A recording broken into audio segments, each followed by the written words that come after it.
Les mêmes parents qui m'avaient coupé les vivres à l'âge de 18 ans me souriaient de l'autre côté d'une table de tribunal poli, comme si rien ne s'était jamais passé. Leurs mains étaient croisées, leur posture détendue, confiante. Après tout, mon grand-père milliardaire était parti, et il croyait que son empire tout entier était enfin à leur portée. Je restais assise là, en silence, mon pouls régulier, écoutant ma mère murmurer, « Bien sûr, nous allons tout gérer pour toi, Amélie. » Elle parlait comme si j'étais encore une enfant. Comme si je n'avais pas survécu des années sans eux. Comme si je n'avais pas appris exactement qui ils étaient. Ils ne m'ont pas demandé comment je me sentais.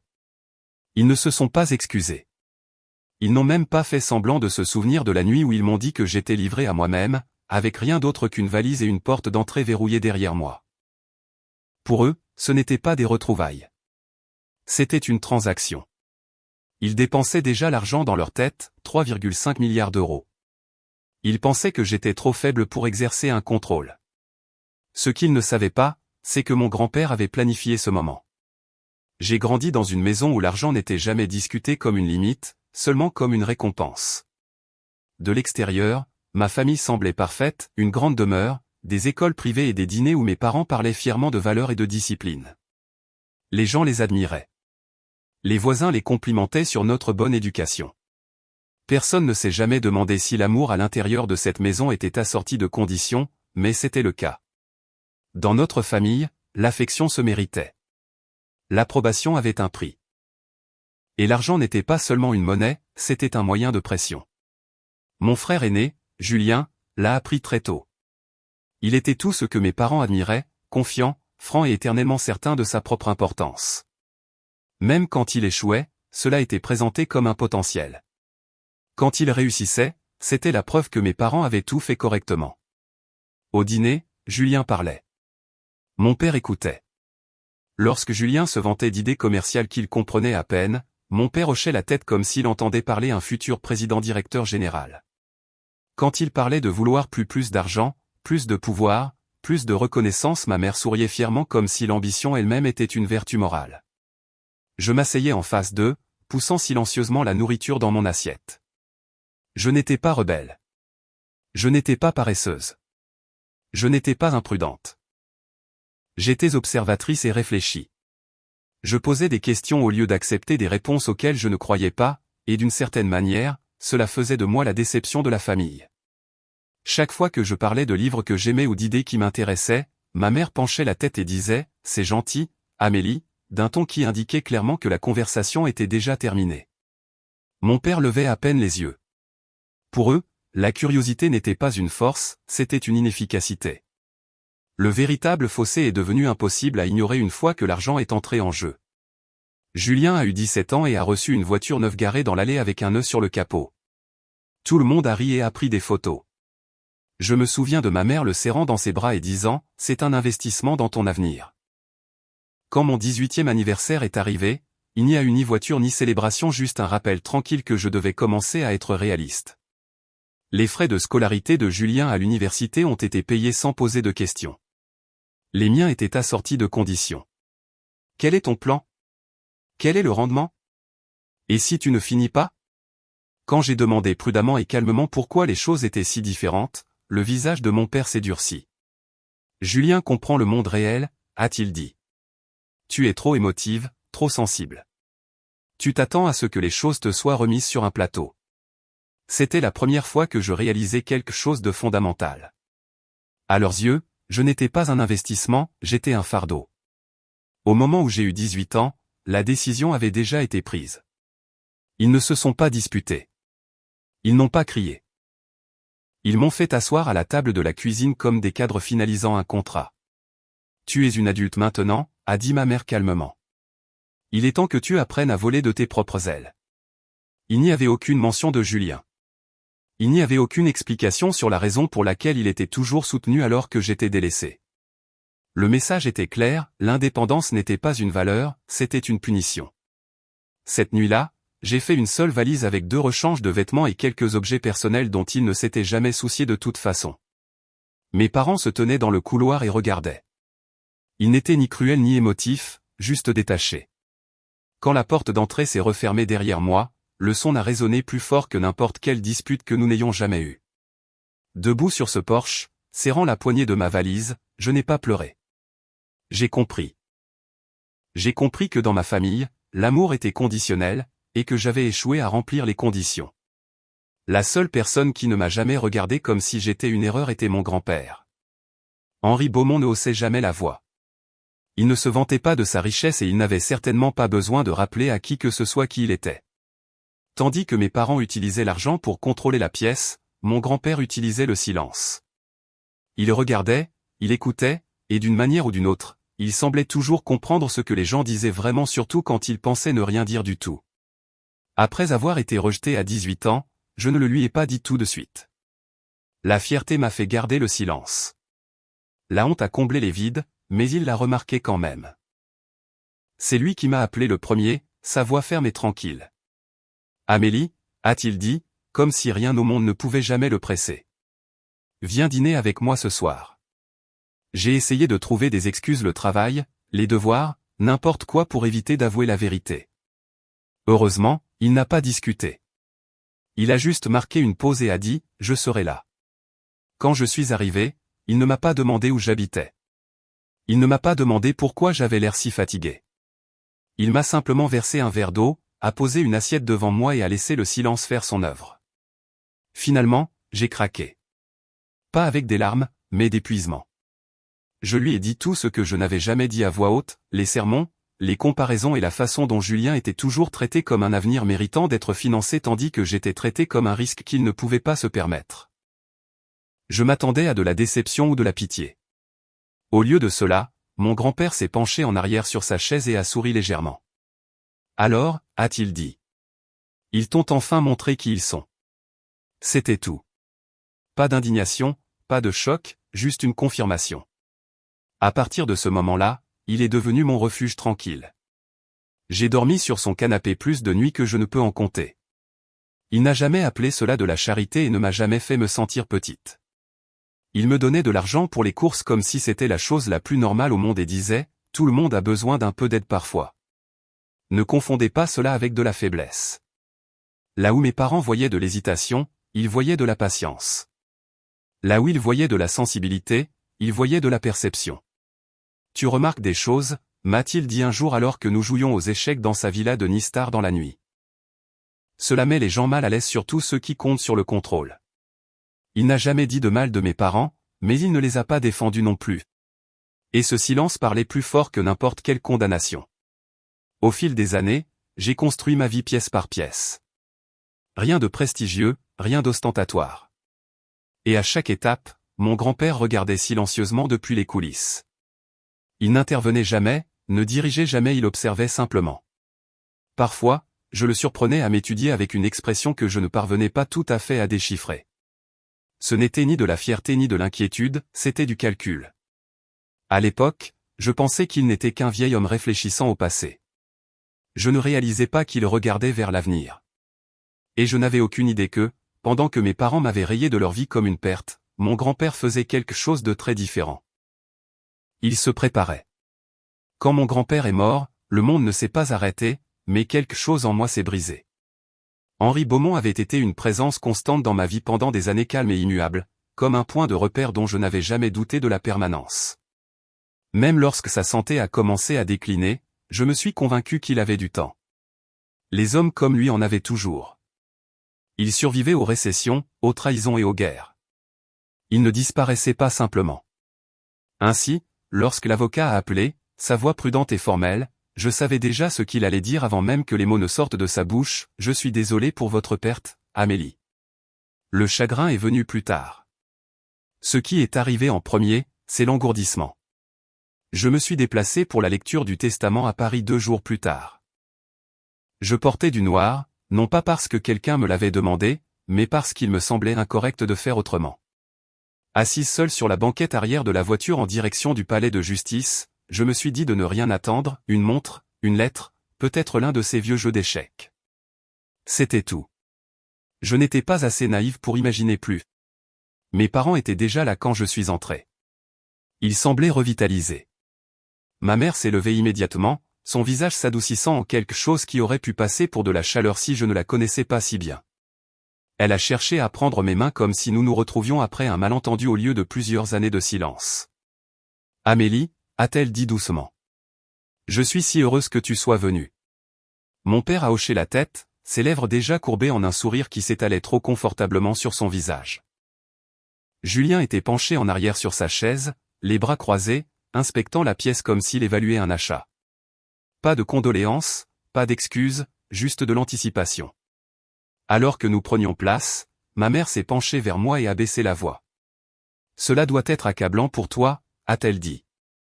Mais ne t'inquiète pas, nous allons nous occuper de tout. Vous occuper de tout? Cette phrase me pesait sur la poitrine. L'avocat s'est raclé la gorge et a commencé la lecture. Le langage juridique a rempli la pièce, actif, participation, évaluation des chiffres si élevés qu'ils semblaient abstraits. Le pied de Julien s'agitait sous la table. Les yeux de mon père s'aiguisaient à chaque phrase. Puis les mots ont changé. Selon les dernières volontés de Henri Beaumont, a dit l'avocat, l'intégralité de sa succession, évaluée à environ 3,5 milliards d'euros, doit être transférée à sa petite-fille, Amélie Beaumont. Pendant un instant, j'ai arrêté de respirer. Personne n'a parlé. Puis ma mère a expiré brusquement, comme si elle avait retenu son souffle tout ce temps. Mon père a souri encore plus largement. Julien a laissé échapper un rire étouffé, en secouant la tête. Eh bien, a dit mon père avec désinvolture, en croisant les mains. Cela a du sens. C'est une image. Cela n'a jamais dépassé la vidéo. Ma mère m'a serré le bras. Bien sûr que oui, a-t-elle ajouté. Tu as toujours été proche de lui. Proche. Il n'avait pas prononcé ce mot depuis des années. Et naturellement, a continué mon père, se penchant déjà en avant, nous allons gérer cela pour toi. Une succession de cette taille nécessite de l'expérience, une structure, une surveillance. Julien a ricané. Ouais, Amélie. Ce genre d'argent détruit les gens. Ils étaient si sur deux, si détendus, si complètement convaincus que la décision était déjà prise. J'ai baissé les yeux sur mes mains, posé tranquillement sur mes genoux. Ils n'ont pas remarqué que l'avocat n'avait pas fini sa lecture. Ils n'ont pas remarqué la façon dont il a fait une pause, juste un instant, avant de tourner la page. Et ils n'ont certainement pas remarqué l'expression de complicité fugace sur son visage. Parce que, tandis que mes parents divisaient déjà le contrôle dans leur tête, les véritables intentions de mon grand-père attendaient encore d'être révélées.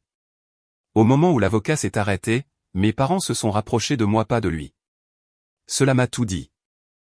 La main de ma mère a glissé sur la mienne, légère mais délibérée, comme si elle réclamait quelque chose qu'elle croyait lui appartenir. Tu dois être sous le choc, a-t-elle dit doucement. N'importe qui le serait.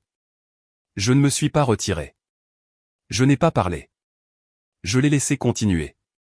C'est beaucoup trop de responsabilité pour une seule personne, a ajouté mon père. Son ton était calme et raisonnable, la même voix qu'il utilisait quand il voulait que quelque chose ressemble à une faveur plutôt qu'à une exigence. Ton grand-père partait d'une bonne intention, Amélie, mais la gestion d'un patrimoine de cette taille exige de l'expérience. Du jugement. Julien a ri sous cape. Sans vouloir t'offenser, a-t-il dit, en décroisant enfin les bras. Mais tu es toujours locataire. Tu n'as même jamais géré un véritable portefeuille d'investissement. Ce n'est pas un compte pour débutants. C'est un empire. C'était là. Ni inquiétude, ni amour, une évaluation. Il ne me demandait pas si je voulais de l'aide, il décidait de la manière de prendre le contrôle sans l'appeler ainsi. Ma mère a penché la tête, ses yeux brillants d'une empathie fabriquée. Tu as toujours été sensible, a-t-elle dit doucement. Et ce n'est pas une mauvaise chose, mais l'argent comme celui-ci. Cela brise les gens. Nous ne voulons pas te voir gâcher ta vie. Gâcher ma vie? Les mêmes personnes qui m'avaient regardé quitter leur maison avec une seule valise s'inquiétaient soudainement pour mon bien-être. J'ai finalement levé les yeux. La gâcher comment, ai-je demandé calmement.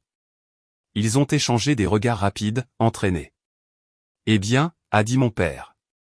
De mauvais investissements, des décisions émotives, faire confiance aux mauvaises personnes. Il a souri comme s'il énumérait des faits inévitables. Nous mettrions en place des garanties appropriées, des fiduciaires, une surveillance. En notre nom, a ajouté Julien avec aisance. Juste temporairement, a ajouté ma mère, en me serrant à nouveau la main, plus fort cette fois. Tu n'as rien à prouver, a-t-elle chuchoté. Laisse-nous gérer la pression. C'est à cela que sert la famille. La famille. Ce mot sonnait étranger dans sa bouche. Je pouvais sentir les murs se refermer sur moi, pas physiquement, mais stratégiquement. Il construisait un récit juste devant moi. Amélie est dépassée. Amélie est inexpérimentée. Amélie a besoin de protection. Et le pire, c'est qu'ils y croyaient. Ils croyaient que s'ils parlaient avec assez de confiance et de calme, l'issue pencherait en leur faveur, que j'allais hocher la tête, que j'allais leur remettre le contrôle par peur ou par gratitude. L'avocat s'est de nouveau raclé la gorge, mais mes parents n'ont pas remarqué. Ils étaient trop occupés à m'expliquer ma propre vie, trop occupés à s'emparer d'un pouvoir qu'ils croyaient déjà être le leur. Ils n'avaient aucune idée qu'ils parlaient trop tôt, car mon grand-père n'avait pas fini de s'exprimer. Et la page suivante du testament allait mettre en pièces leur version de l'histoire. Le silence s'était installé dans la pièce, mais pas un silence respectueux. C'était le genre de silence qui survient lorsque les gens pensent que la décision est déjà prise. Mes parents se sont adossés à leur chaise, le corps relâché et satisfait. Julien tapotait ses doigts contre la table, s'ennuyant maintenant que la partie difficile était terminée. Pour eux, cette réunion n'était qu'une formalité. L'avocat n'est pas resté assis avec eux. Il est resté debout. Il a ajusté ses lunettes, a jeté un regard seul dans ma direction, puis a de nouveau baissé les yeux sur le document qu'il tenait entre ses mains. Si tout le monde veut bien me permettre de continuer, a-t-il dit calmement. Mon père a fait un geste de la main méprisant. Bien sûr. Juste les détails techniques, n'est-ce pas? L'avocat n'a pas répondu. Il a tourné la page. Le son était doux, à peine audible, mais il a retenti comme un coup de feu. Il y a-t-il dit prudemment, des dispositions supplémentaires jointes à la succession de M. Henri Beaumont. Le sourire de ma mère affaiblit pas totalement, juste assez pour qu'une fissure apparaisse. Supplémentaire, a-t-elle répété avec légèreté. Je suis sûr que cela n'a rien d'inhabituel, a commencé le père. L'avocat a poursuivi sa lecture. M. Beaumont a anticipé que son héritage pourrait être contesté. Ce mot a brusquement ramené l'attention de Julien vers la table. Contesté? A répété mon père, se redressant brusquement. Par qui? L'avocat ne lui a pas répondu. Il a continué de lire, dans l'éventualité où un individu, y compris la famille immédiate, tenterait d'interférer avec, de gérer, de restreindre ou d'assumer l'autorité sur la succession au nom de Amélie Beaumont. La main de ma mère a glissé de la mienne. De telles actions seront considérées comme une violation directe du testament. L'atmosphère dans la pièce a changé. Julien a ri sèchement. C'est ridicule. L'avocat n'a pas levé les yeux. De plus, a-t-il poursuivi d'une voix ferme, M. Beaumont a précisé qu'aucun fiduciaire, tuteur ou gestionnaire externe ne devait être nommé. La succession doit rester sous le contrôle unique et exclusif de Amélie Beaumont. Mon père s'est levé. Ce n'est pas raisonnable, a-t-il dit, son calme finissant par se briser. Elle n'est pas équipée pour cela. L'avocat a levé un doigt, non pas brusquement, mais avec décision. Je n'ai pas terminé. Le visage de ma mère était devenu livide. Elle a ouvert la bouche, puis l'a refermée. L'avocat a pris une inspiration et a lu le dernier paragraphe. Je laisse ma succession à Amélie parce qu'elle a vécu sans mon argent et qu'elle en a appris la valeur. Si mon fils et ma belle-fille tentent de prendre le contrôle de ce qui ne leur appartient pas, cela prouvera exactement pourquoi ils n'ont jamais été choisis. Les mots flottaient dans l'air, pesants et irréversibles. Pendant un instant, personne n'a parlé. Puis mon père a frappé la table de sa main. C'est de la manipulation, a-t-il hurlé. Il la monte contre nous. Julien a repoussé sa chaise. Cela doit être contesté. On ne peut pas confier une fortune pareille à quelqu'un qui quoi? Qui quoi? Ai-je demandé. Ma voix a tranché le silence de la pièce, plus acéré que ce à quoi je m'attendais. Ils se sont tous tournés pour me regarder. Pendant des années, ai-je continué en me levant, vous m'avez dit que je n'en étais pas capable, que j'étais trop émotive, trop risquée, et maintenant vous êtes en colère parce que quelqu'un a fini par être en désaccord avec vous. Ma mère s'est précipitée sur ses pieds. Amélie, ma chérie, ce n'est pas une question de cela. Ton grand-père était malade. Il était sous influence. Non, a dit l'avocat calmement. Il était précis. Le silence est retombé. L'avocat a refermé le dossier. Ces dispositions sont juridiquement contraignantes, a-t-il déclaré. Toute tentative de les ignorer entraînera un déshéritement immédiat et des conséquences juridiques potentielles. Mes parents le fixaient comme s'ils avaient été frappés. Leur confiance s'effondrait en temps réel. Les mains de ma mère tremblaient. Le visage de mon père s'assombrissait de rage. Julien me regardait non plus avec supériorité, mais avec incrédulité. Ils étaient venus dans cette pièce en souriant. Ils étaient venus en espérant obtenir le contrôle. Au lieu de cela, ils repartaient avec rien. Et pour la première fois de ma vie, je n'étais pas celle que l'on mettait de côté. J'étais celle qui restait debout. Alors qu'ils réalisaient trop tard que mon grand-père ne m'avait pas seulement laissé sa fortune, il m'avait laissé le dernier mot. Ils ne l'ont pas accepté. Je savais qu'ils ne le feraient pas. Les gens comme mes parents ne croient jamais que le premier « non » s'applique à eux. Pour eux, les règles étaient flexibles, surtout quand l'argent était en jeu, et surtout quand ils croyaient que l'autorité était leur droit de naissance. 2 semaines plus tard, j'ai reçu des documents officiels. Mon père demandait au tribunal de placer mon héritage sous une tutelle temporaire, invoquant une instabilité émotionnelle, un manque d'expérience financière et mon préféré un antécédent flagrant de mauvais jugement. J'ai lu les mots 2 fois, puis j'ai ri une fois un rire court et sans humour. C'était donc là leur mouvement suivant. La salle d'audience était plus froide que la salle de conférence où le testament avait été lu, moins luxueuse, moins indulgente. Mes parents sont arrivés tôt à Lyon, assis ensemble comme un front uni. Ma mère portait des couleurs douces, le genre de couleurs censées suggérer l'inquiétude. Mon père se tenait raide, la mâchoire serrée. Julien les flanquait, les bras croisés, les yeux jetant vers moi des regards d'une hostilité manifeste. Ils n'étaient pas là pour se réconcilier. Ils étaient là pour m'effacer. Lorsque la juge est entrée, l'assistance s'est levée. Et quand nous nous sommes rassis, l'avocat de mon père a commencé à dépeindre un portrait de moi qui ressemblait à peine à un être humain. Elle est accablée, a-t-il dit. Isolée, facilement influençable. Ce niveau de richesse représente un risque sérieux pour son bien-être. J'ai écouté tranquillement tandis que des années de mépris étaient reformulées en langage juridique. Puis ce fut notre tour. Mon avocat s'est levé lentement calme, préparé. Il n'a pas plaidé sur les sentiments, il a plaidé sur les faits. Il a présenté des courriers électroniques où mes parents parlaient de la succession comme étant la nôtre. Il a montré des relevés bancaires prouvant des tentatives de renseignement faites en mon nom sans mon consentement. Il a présenté des messages textuels de Julien me traitant des « obstacles temporaires ».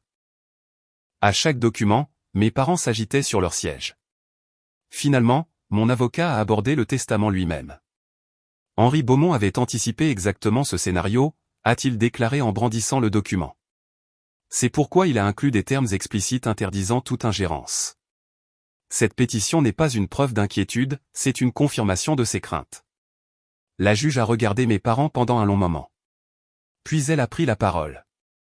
Ce tribunal ne réécrira pas l'héritage d'un homme parce qu'il met d'autres personnes mal à l'aise, a-t-elle dit d'un ton égal. La pétition est rejetée. Ma mère a pris une inspiration brusque. Le visage de mon père s'est vidé de sa couleur. La juge n'avait pas fini. Toute nouvelle tentative de saper l'autonomie de mademoiselle Beaumont pourra entraîner des sanctions. Le coup de marteau a retenti. C'était fini. Alors que les gens se levaient et commençaient à sortir, ma mère a tendu la main vers moi, la voix tremblante. Nous voulions seulement te protéger. J'ai croisé son regard pour la première fois depuis des années. Non, ai-je dit doucement. Vous vouliez me contrôler. Elle n'a eu aucune réponse à cela. Je suis sorti de la salle d'audience seul non pas parce que personne ne me suivait, mais parce que pour la première fois de ma vie, je n'avais besoin de personne. La décision du tribunal n'a pas seulement mis fin à l'affaire, elle les a démasqués. Dans une ville où la réputation était une monnaie d'échange, mes parents avaient passé des décennies à construire la leur avec soin et obsession. Des galas de charité, des déjeuners d'affaires, des vantardises discrètes déguisées en inquiétude, ils étaient le genre de personnes en qui les autres avaient confiance parce qu'elles paraissaient respectables. Cette illusion n'a pas survécu à la salle d'audience. Le mot s'est répandu rapidement. C'est toujours le cas. Pas la version qu'ils auraient préférée, mais la vérité. Les gens chuchotaient à propos de la pétition. Ils parlaient de la façon dont un père avait tenté de faire déclarer sa propre fille inapte à gérer son héritage, et de la façon dont un grand-père milliardaire l'avait anticipé et avait écrit des protections spécifiquement contre son propre fils. Les invitations pour ma mère se sont raréfiées, puis ont cessé complètement. Les femmes qui autrefois se penchaient vers elle lors des déjeuners lui souriaient désormais poliment et prenaient congé prématurément. L'inquiétude s'est transformée en distance. La distance s'est transformée en silence. Le monde de mon père s'est fracturé de manière plus visible. Les clients posaient des questions. Les partenaires hésitaient. La même confiance qui impressionnait autrefois les gens ressemblait maintenant à de l'arrogance, surtout après un échec aussi public. En l'espace de quelques mois, il a annoncé qu'il prenait du recul. C'était l'expression qu'ils utilisaient, mais tout le monde savait ce que cela signifiait. Julien s'est effondré le plus vite. Sans la certitude de mes parents pour le soutenir, il ne savait plus où se placer. L'image de elle, enfant prodige, s'est fissurée sous l'examen minutieux. Des gens qui riaient autrefois à ses plaisanteries ont cessé de lui rendre ses appels. Les opportunités se sont taries. La confiance qui lui était toujours venue si facilement s'est transformée en amertume. Il m'a coincé une fois devant un café, entre tous les endroits possibles. « Tu penses que tu as gagné ?» a-t-il lancé. « Tu penses que cela te rend meilleur que nous ?» Je n'ai pas haussé la voix. Je n'ai pas souri. « Je pense que cela me rend libre », ai-je dit. Il m'a regardé comme si j'avais parlé une langue étrangère. Et ce fut le moment où j'ai su que le changement était complet. Je n'ai pas changé de mode de vie du jour au lendemain. Pas de gros titres, pas d'étalage extravagant. J'ai investi discrètement, j'ai appris avec détermination et je me suis entouré de personnes qui ne me voyaient pas comme un actif à gérer. Cela terrifiait mes parents plus que tout le reste, car ils ne pouvaient plus m'atteindre par l'argent. Ils ne pouvaient plus m'effrayer par le rejet. Ils ne pouvaient plus réécrire l'histoire. Ils avaient perdu la seule chose sur laquelle ils s'étaient toujours appuyés, le contrôle. Et tandis qu'ils s'effaçaient à l'arrière-plan de ma vie, je réalisais quelque chose de silencieusement puissant. Je ne leur avais rien pris. J'avais simplement cessé de les laisser me prendre quoi que ce soit. Des mois plus tard, je suis passé devant la maison de mes parents pour la première fois depuis que tout s'était terminé. L'endroit semblait plus petit que dans mes souvenirs. La peinture le long des volets s'écaillait. La pelouse était envahie sur les bords, comme si plus personne ne se souciait de garder les apparences. La lumière du porche était allumée, mais la chaleur qu'elle projetait autrefois semblait creuse et superficielle comme tout ce qu'ils avaient jamais montré au monde. Je n'ai pas arrêté la voiture. Pendant des années, cette maison avait représenté l'échec pour moi, le rejet, le moment où j'avais appris à quel point l'amour pouvait être conditionnel. Mais en passant devant, je n'ai rien ressenti sur ma poitrine. Ni colère, ni tristesse, pas même de triomphe, juste de la distance. Les gens imaginent qu'hériter de milliards vous change du jour au lendemain, que cela vous transforme en quelqu'un d'autre. Mais la vérité est plus tranquille que cela. L'argent ne vous construit pas, il ne fait qu'amplifier ce qui est déjà là. Ce qui a changé ma vie, ce ne sont pas les 3,5 milliards d'euros. C'est le moment où j'ai réalisé que plus personne ne pouvait me menacer d'abandon. Henri Beaumont l'avait compris. Il ne m'a pas laissé sa fortune pour me rendre puissante, il me l'a laissé pour me rendre intouchable par les personnes qui avaient passé toute mon enfance à décider de ma valeur à ma place. Il m'a donné quelque chose de bien plus précieux que l'argent. Il m'a donné une preuve. La preuve que j'avais survécu sans eux. La preuve que je n'étais jamais le fardeau qu'ils prétendaient que j'étais. La preuve que je n'avais plus jamais besoin de mendier une place à n'importe quelle table. Tandis que je continuais ma route, la maison a disparu dans mon rétroviseur. Et pour la première fois de ma vie, je n'avais pas l'impression de laisser quelque chose derrière moi. J'avais l'impression d'avancer enfin selon mes propres termes.